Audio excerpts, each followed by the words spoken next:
Hello, my fellow fallible humans. My name is Tanya McIntyre, and this is the Red Roof Recovery Show, an addiction recovery program to soften the path of recovery from substance and behavioral addictions.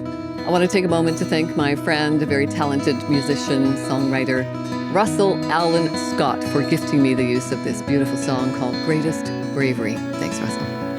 Red Roof Recovery is founded on what has worked for me in my sustainable recovery. The operative word there is sustainable. And that has been the principles of CBT, an acronym for Cognitive Behavioral Therapies. I was introduced to CBT by yet another acronym, SMART, Self-Management and Recovery Training. SMART is an alternative recovery path to the more common 12-step programs that are used in many rehab facilities. When I checked into a rehab back in 2009, 12-step programs were the only model of recovery available in the whole recovery landscape. The 12-step program of Al-Anon, Alcoholics Anonymous, was what I basically sunk my teeth in early in my recovery. And then I learned that there are literally hundreds of tools of recovery to choose from. But as a society, we've been conditioned to believe that we have to follow a program in order to have any success in recovery. I'm now a facilitator with SMART Recovery. I host online meetings. And a lot of people are attending those meetings to attain what is called a verification form, which they need for either their employer or their parole officers.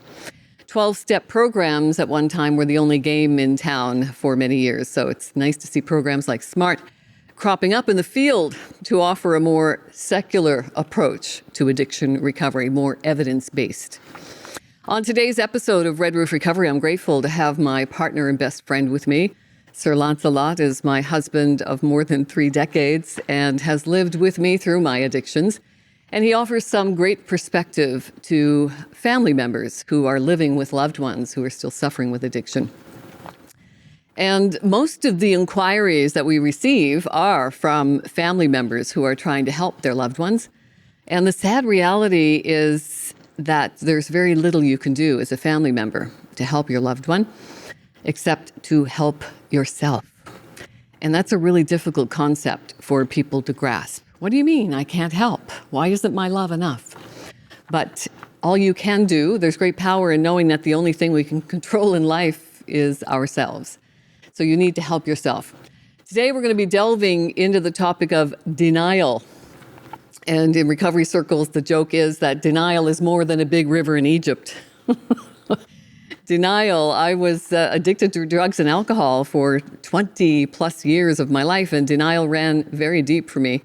So deep, in fact, when I went to visit my doctor to talk about the elevated liver enzymes I had, and she learned that I was drinking about 3 to 5 drinks a day on average. I actually lied. It was probably closer to 10. And she said, "So you're an alcoholic?" And I was just flabbergasted that she would call me an alcoholic. So my solution to that was to find another doctor. So let's talk about that. That's denial. Yeah. I changed doctors. Well, let's talk about the denial, because after the doctor told you that, what did you do? I got a new doctor. Yeah, But what did you do when you got home? I had a couple of drinks, And probably. you phoned your friends. Oh, yes, thank you. I phoned my friends. And what did they looking say? for confirmation bias, of course, right? And they said the same as you. Well, yeah, because I was hanging around with people who all suffered with substance use disorder, alcohol use disorder. My suppliers were some of my best friends. So we were all traveling in the same boat. Yeah. So we've had this conversation when you were going through your throes. If you asked the Canadian population to abstain from alcohol for 1 year, doesn't matter what happens, birthdays, celebrations, whatever, no alcohol for 1 year. What percentage do you think will be able to abstain for a year? Because I'm thinking it's pretty low. Probably pretty low. And actually, that was one of my aha moments. Many years later, after the doctor encounter, we were in Spain. And one of my friends in Spain, after the Christmas overindulgence of food and booze and everything, she said, we met for our normal imbibing in mid-afternoon, the siesta. And she was having a soft drink. And I said, what? You're not having a drink? And she said, no. She said, I'm having a dry January. I do it every year. And I said, that's a great idea. I'll join you. I couldn't even last the day.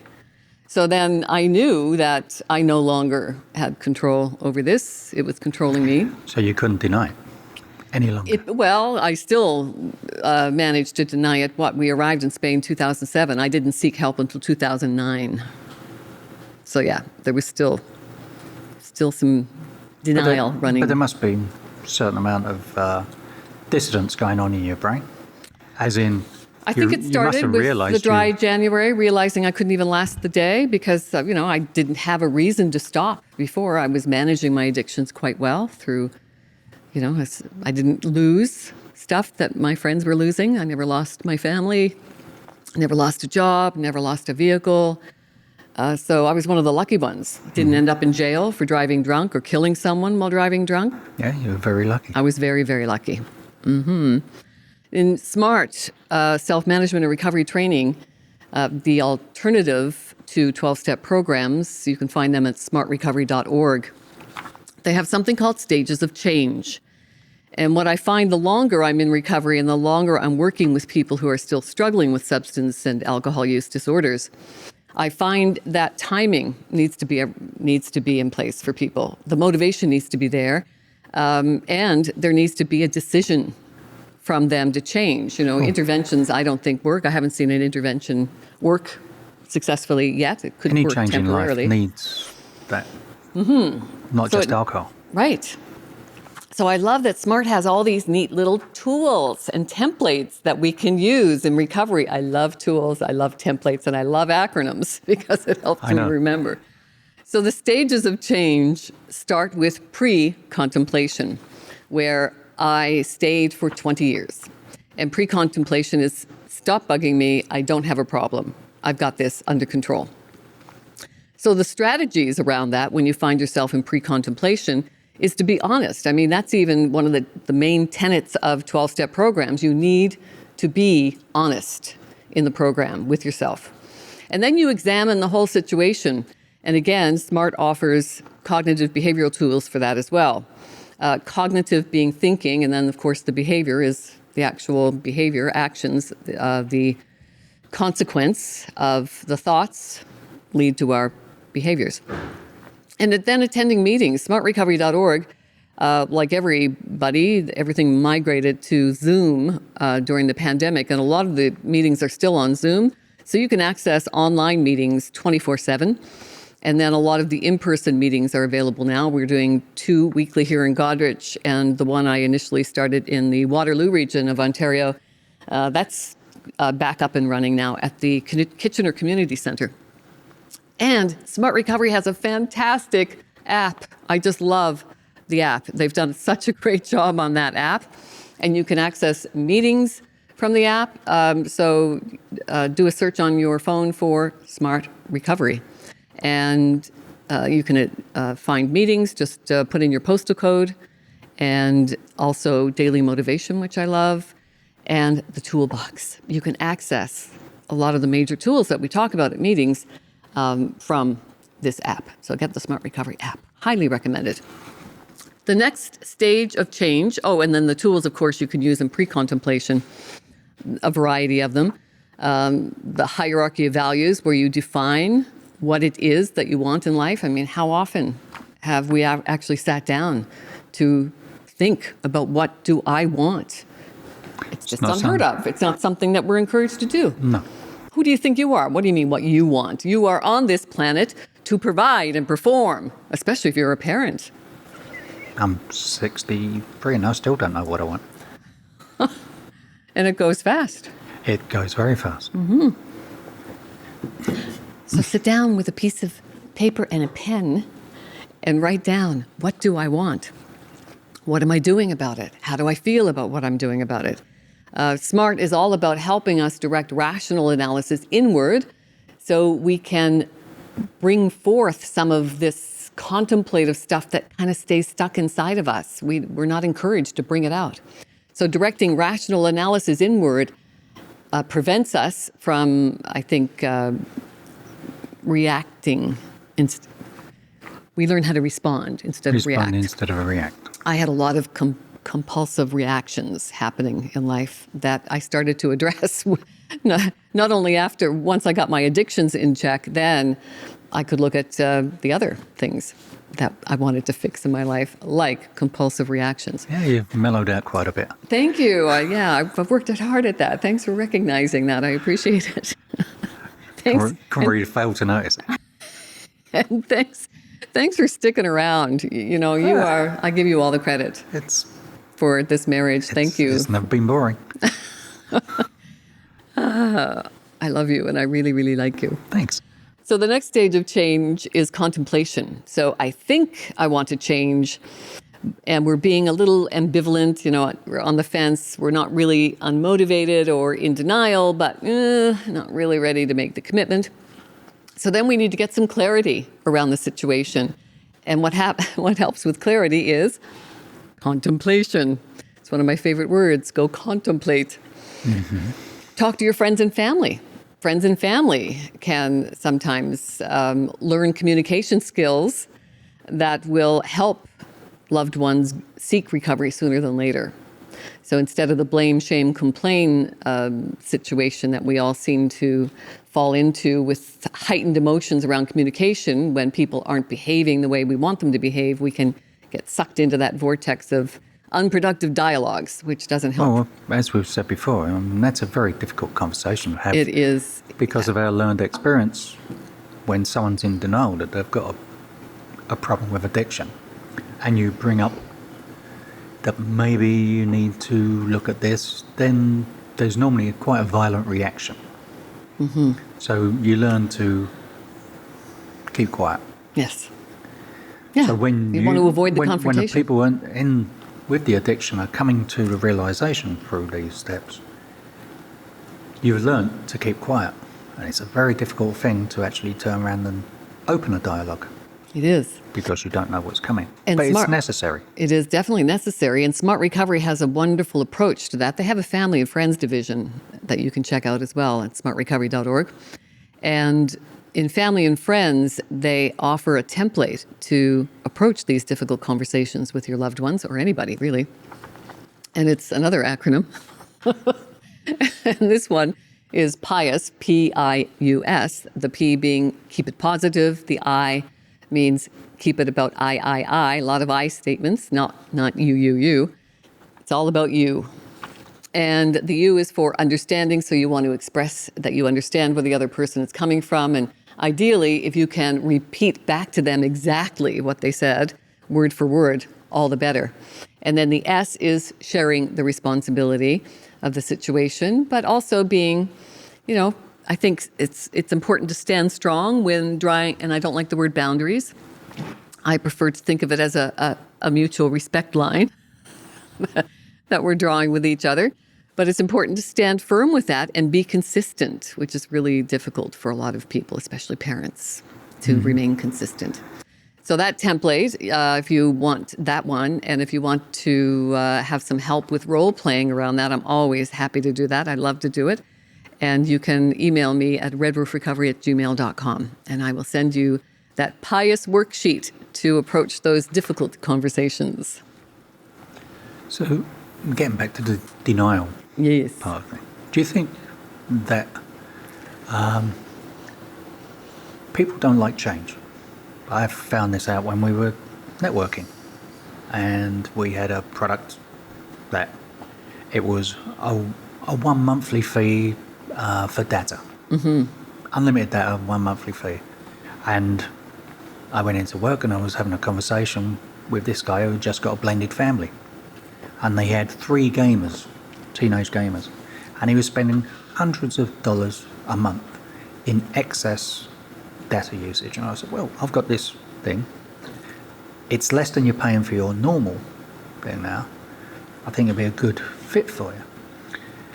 And in the end, he turned around and said, no, I'm going to stick with the people who want, because he just didn't want to change. Mm.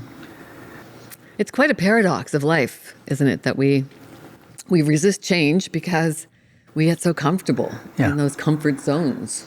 So do you think the denial part is because you don't want to change. So if you deny it, you don't have to change. Yeah, absolutely. Don't have to do the work. And a lot of my mentors, there's a lot of commonalities in recovery field with people who are dealing with people in addiction, is that the reluctance to change runs deep, and it's all to do with motivation. You need to be motivated to change. And the problem with addictions is that we have created a dysregulation of our ability to process certain chemicals in our brain. Our brain is a chemical organ. It functions on about 80 different chemicals swirling around in there. The four that we hear the most about in our society are, the popular ones are endorphins. And you will hear a lot of runners talk about the endorphin rush Exercise, that they get. It's a painkiller. And high adrenaline feeds. So there's endorphins, and then there's dopamine, which the dopamine axis with addictions is huge. Dopamine is the motivation chemical. So when we are teaching our brain to function in these irregularly high dopamine levels, we've programmed our brain to be disordered. And that chemical, that dopamine reward axis for sure in addictions is huge, which is why methadone programs for recovery are not effective, because the dosage needs to be monitored throughout the day, because we process dopamine differently when we are disordered in our brain with addictions. And that level needs to be not only monitored, but maintained throughout the day. So somebody gets a dose of dopamine at 9 o'clock, or a dose of methadone at 9 o'clock in the morning. By 5 or 6 in the evening, that level has now petered out to where they are jonesing big time. But aren't you just substituting one hit for another? Like, do they affect you differently? Like the drug of choice, be it heroin or crack or whatever? Well, if you listen to people who deal primarily with addictions, psychiatrists who deal primarily with addictions, they say an addiction is an addiction is an addiction. It doesn't matter if it's gambling or internet gaming or pornography. Yeah, but you can't get a methadone shopping. shot to stop shopping. No, that's true. So what I'm saying is, aren't you just substituting your heroin addiction for a methadone addiction? Well, there is that train of thought, because it's also kind of a lifelong sentence as well. But we're getting off topic, and we've only got 10 minutes left, as we do. How right? unusual for us. I know. So again, if you I've got another little nifty template to get your daily dose. We've got a feel-good pharmacy inside of us, and we can activate our chemicals, those helpful chemicals of endorphins and serotonin and oxytocin and dopamine. We can do it with different actions and behaviors naturally.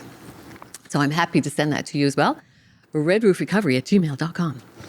So now we get in the preparation stages of change as we are contemplating whether or not we need to seek recovery to overcome addictions. And the next one, after contemplation, then there's preparation.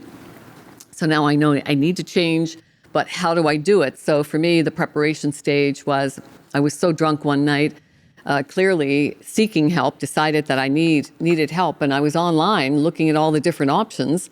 And when I got up the next morning, dragging myself around, hungover, and topping up my coffee with whatever, Bailey's Irish Cream, I got a call from Anthony at Serenity House. He said, "Oh, hi, Tanya, it's Anthony at Serenity House." "Oh, hi, Anthony, Serenity House." Oh. He said, "Yeah, you emailed me last night asking for help." And you can remember. I couldn't remember. But I was definitely, that's definitely the preparation stage. I knew I needed help, wasn't sure how to do it, so I reached out online for someone to help.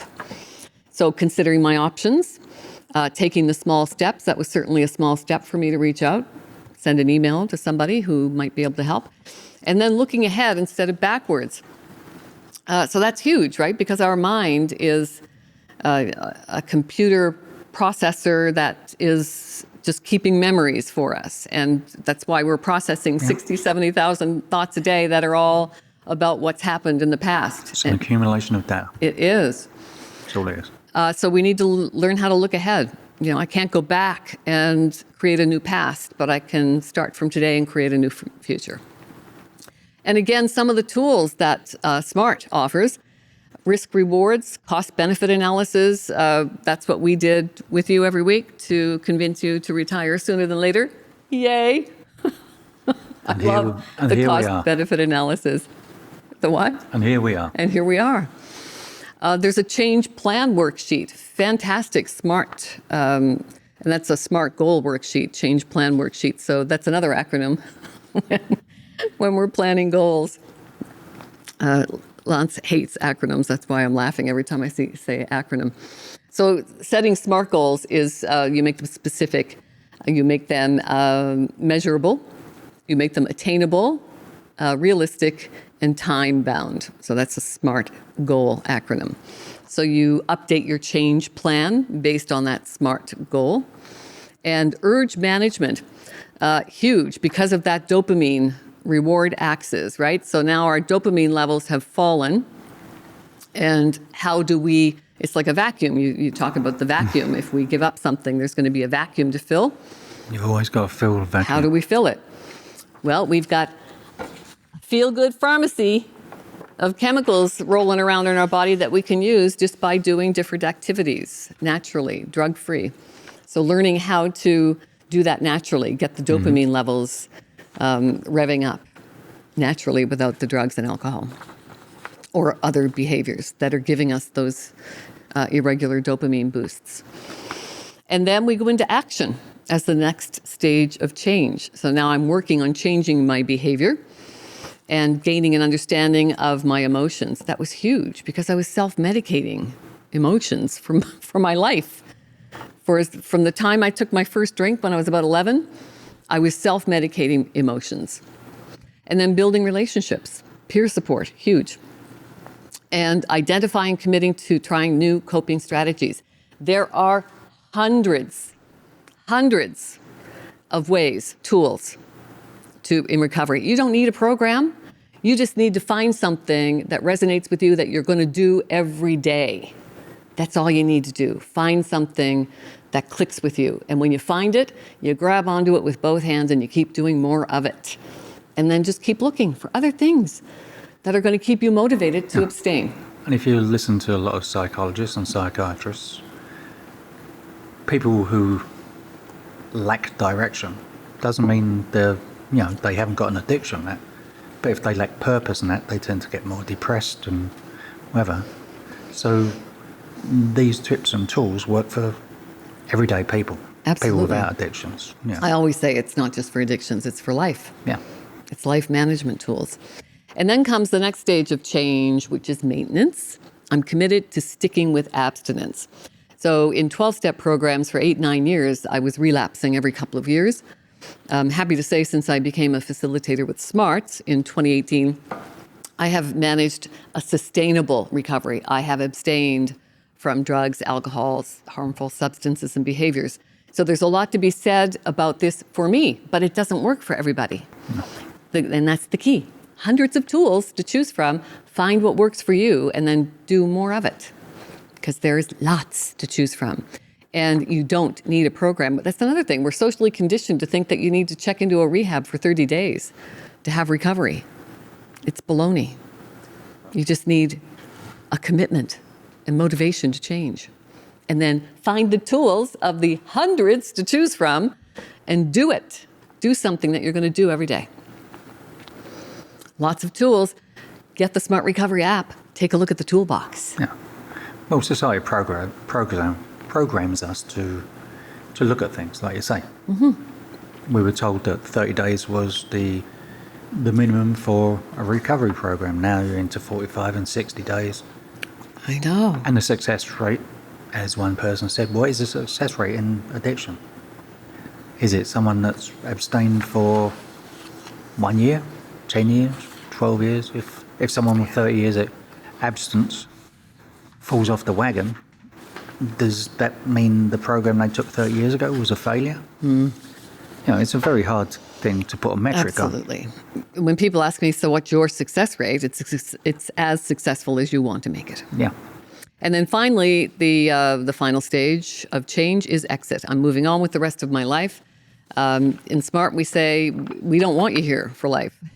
We want you to get on with your life. We want you to design a life you love and that you don't need a vacation from. So you've adopted a new normal and a healthy self-image. You attend meetings to maintain motivation to sustain your abstinence. And then keeping up with the hierarchy of values, asking and answering those 3 questions on a daily basis. I tell you, magical stuff. Speaking of magic, you are amazing. Thank you lots a lot for being here. Thanks for being my partner in life. You're welcome. It's enjoyable. Thank you. And thank you for being part of this show. You are an integral part of my recovery journey. Thank you, thank you, thank you. I've authored a couple of books. Yes, I know, I love it. Mindful Wisdom from my philosopher dad, Sage Advice from a Single Father. I wanted to basically thank my father for his amazing mentorship through my life. He was a single dad in the 60s while struggling with his own addictions. And I thought I wanted to leave a legacy for him because I lovingly called him philosopher dad. He was an avid reader of a lot of Stoic philosophy, and he used to pass it on to me, so I jokingly called him philosopher dad. So Mindful Wisdom is some sage advice from a single father to navigate what is often a mindless maze of life. And then during the COVID-19 pandemic, to maintain my sanity and sobriety, I wrote a second book for my philosopher dad, Daily Wisdom for my philosopher dad, some inspiration to guide your days. This one I set up as a journal because journaling for me has been life transformational. So this one is set up with an inspirational saying every day. A lot of them came from my dad. A lot of them came from my life experiences and a lot of timeless wisdom that has been passed on to me from countless mentors in my life. Mentorship has always been huge for me in life and in recovery. It's actually one of the reasons I resonated with SMART Recovery, smartrecovery.org. SMART was founded in Mentor, Ohio in 1994. There are no coincidences in life, for sure. So this is a fantastic daily journal and with inspirational messages. And I want you to not only buy this book, which you can get at amazon.ca because I'm Canadian, and also at the famed town square, Goderich, Fincher's in the Square in Goderich, Ontario. They're now carrying my books too. Thank you. So read the daily message. Spend a few minutes of contemplation. Write your intentions for the day. In my lifetime, I know that words are powerful, but language is subjective. So how is the language making you feel? Contemplate. Write your intentions for the day. Words are powerful, and the power of the written word is magical and often life transformational. At least it has been for me. Thanks for being here. Remember to talk to yourself like you talk to your best friends. What a great idea. May the force be with you. And remember, you are the force.